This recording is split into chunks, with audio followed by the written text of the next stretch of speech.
అయోధ్యాపురి అత్యంత సుందరంగా ముస్తాబవుతోంది. ఈ నెల 22న జరిగే సంబరాన్ని చూసి తరించేందుకు యావత్ భారతం ఆసక్తిగా ఎదురుచూస్తోంది. శతాబ్దాల ఎదురుచూపులకు తెరపడే క్షణాలు దగ్గర పడుతున్నాయి. దేశమంతా జై శ్రీరామ్ నినాదం ప్రతిధ్వనిస్తోంది. ఈ తరుణంలో వారం రోజుల పాటు జరిగే అయోధ్య ప్రాణ ప్రతిష్ఠ ఉత్సవాలు ఎలా ఉండబోతున్నాయనే ఆసక్తి భక్తులందరిలోనూ కనిపిస్తోంది. అసలు ఆ వారం రోజుల్లో ఏం జరగనుంది? ఆలయంలో ఎలాంటి కార్యక్రమాలు నిర్వహిస్తారు? అసలు అయోధ్య ప్రాణ ప్రతిష్ఠలో పాల్గొనే విశిష్ట అతిథులు ఎవరు? కేవలం భారత్లోనే కాకుండా ప్రపంచ వ్యాప్తంగా ఉన్న కోట్లాది మంది జనవరి 22వ తేదీ కోసం ఎదురు చూస్తున్నారు. ఆ ఎదురు చూపులకు తగ్గట్లుగానే అయోధ్యలో రామమందిర నిర్మాణం శరవేగంగా పూర్తవుతోంది.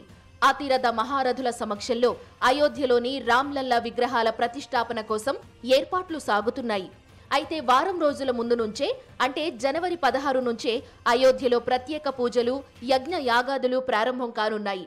జనవరి 16వ తేదీన ప్రారంభం కానున్న ఈ అయోధ్య ప్రాణ ప్రతిష్ఠ ఉత్సవాలు 22వ తేదీ వరకు నిర్వహించనున్నారు.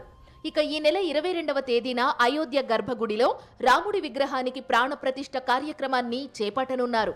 ఈ మధ్యలో వారం రోజుల పాటు సాగే కార్యక్రమాలు, పూజలు అయోధ్యను ఆధ్యాత్మిక ప్రపంచంలోకి తీసుకెళ్లడం ఖాయంగా కనిపిస్తోంది. ఇందుకోసం భారీగా ఏర్పాట్లు చేస్తున్నారు. జనవరి 16 నుంచి అయోధ్యలో పెద్ద ఎత్తున వేడుకలు, కార్యక్రమాలు ప్రారంభమవుతాయి. జనవరి 15వ తేదీన మకర సంక్రాంతితో అశుభకాలం ముగియడంతో రాముడి విగ్రహాన్ని యాగశాల మండపంలోకి తీసుకురానున్నారు. ఇక ఆ తరువాతి రోజు జనవరి 16వ తేదీన శ్రీరాముని విగ్రహానికి ప్రతిష్టాపన ఆచారాలు ప్రారంభమవుతాయి. ఇందులో భాగంగానే ప్రతిష్టాపన కార్యక్రమంలో పాల్గొనే బ్రాహ్మణులు దీక్షను స్వీకరిస్తారు. జనవరి 17న ఆలయంలో ప్రతిష్ఠించనున్న బాలరాముని విగ్రహాన్ని ఊరేగింపుతో అయోధ్యకు తీసుకువస్తారు. జనవరి 18న గణపతి, అంబికా పూజ, వరుణ పూజ, మాత్రిక పూజ, బ్రాహ్మిణ్ వరన్, వాస్తు పూజతో పూజాధికాలు మొదలవుతాయి. ఇక జనవరి 19న హోమగుండం వెలిగిస్తారు. నవగ్రహ హవన్ పూజ నిర్వహిస్తారు. జనవరి 20న సరయూ నదీ జలాలతో రామ జన్మభూమి ఆలయ గర్భగుడిని కడిగి శుభ్రం చేస్తారు. అనంతరం వాస్తు శాంతి, అన్న దివస్ రిట్యువల్స్ జరుగుతాయి. 21న శ్రీరాముని విగ్రహానికి 125 కలశాలతో పవిత్ర స్నానం చేయిస్తారు. ఇక జనవరి 22న అసలు కార్యక్రమం జరుగుతుంది. ఉత్సవాల చివరి రోజు ప్రభాత సేవ జరుగుతుంది. మధ్యాహ్నం రామ్లల్లా విగ్రహ ప్రతిష్టాపనతో ఉత్సవ సంబరాలు పతాక స్థాయికి చేరతాయి. ఇక శ్రీరాముని ప్రాణ ప్రతిష్ఠ కార్యక్రమంలో పాల్గొనేందుకు దేశం నలుమూలల నుంచి విశిష్ట అతిథులు వస్తున్నారు. ఇందుకోసం ఆలయ కమిటీ ప్రత్యేక ఏర్పాట్లు చేసింది. అయితే ఆ బాలరాముని ప్రాణ ప్రతిష్ఠ కార్యక్రమంలో ఓ 5గురు కీలకం కానున్నారు. ఆ 5గురు మరెవరో కాదు, ప్రధాని Narendra Modi, Sangh chief Mohan Bhagwat, Uttar Pradesh governor Anandiben Patel, UP ముఖ్యమంత్రి యోగి ఆదిత్యనాథ్, శ్రీరామ జన్మభూమి తీర్థక్షేత్ర ట్రస్ట్ అధ్యక్షులు మహంత్ నృత్య గోపాల్ దాస్.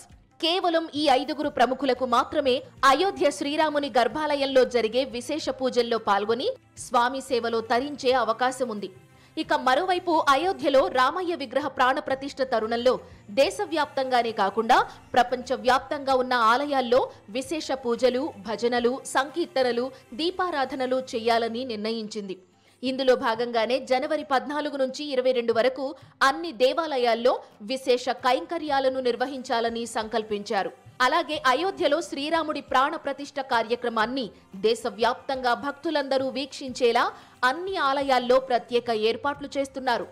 భక్తులు ప్రత్యక్ష ప్రసారాలు చూసేలా ప్రసిద్ధ దేవస్థానాలు ఏర్పాట్లు చేస్తున్నారు. మరోవైపు ఈ కార్యక్రమానికి ఆహ్వానం ఉన్నవారు మినహా మిగిలిన వారిని అయోధ్య నగరంలోకి అనుమతించబోరు. భద్రత, ప్రముఖుల సందర్శనార్థం కేవలం జనవరి 22న మాత్రం ఈ ఆంక్షలు అమల్లో ఉంటాయి. సామాన్య భక్తులకు 23 తరువాత నుంచి దర్శన భాగ్యం కల్పిస్తామని ఆలయ కమిటీ స్పష్టం చేసింది. మొత్తానికి సంక్రాంతి పండుగ తర్వాత దేశమంతా జరుపుకునే అతిపెద్ద పండుగ మొదలు కానుంది. దీనికోసమే కోట్లాది మంది భక్తులు ఎదురు చూస్తున్నారు.